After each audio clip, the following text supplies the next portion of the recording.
याच्यामध्ये काल दिनांक 20 जून रोजी पोलीस स्टेशनला हजर असताना एका बातमीदाराने खबर दिली की आर्यंत येथील ए बिल्डिंग मधील 401 नंबरच्या फ्लॅटमध्ये एका महिलेने गांजा ठेवलेला आहे.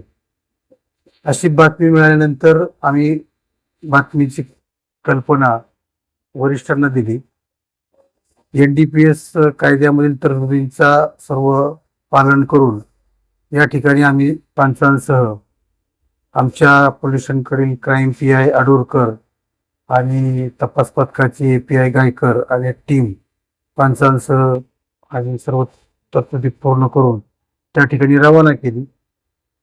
आणि घटनास्थळी जाऊन त्यांनी ज्यावेळेस छापा कारवाई केली त्यावेळेस त्या ठिकाणी जवळपास 20 किलो 700 ग्रॅम 6 लाख रुपये किमतीचा गांजा आणि वजन काटा असं साहित्य मिळून आलेलं आहे. सदर घटनेमध्ये एक महिला आणि एक पुरुष असे 2 आरोपी ताब्यात घेऊन आम्ही NDPS कायद्यान्वये गुन्हा दाखल केलेला आहे. आज या दोघांनाही आम्ही माननीय कोर्टासमक्ष हजर केलेला आहे आणि त्यांची पोलीस कस्टडी दिनांक 24/6/26 पर्यंत मिळालेली आहे.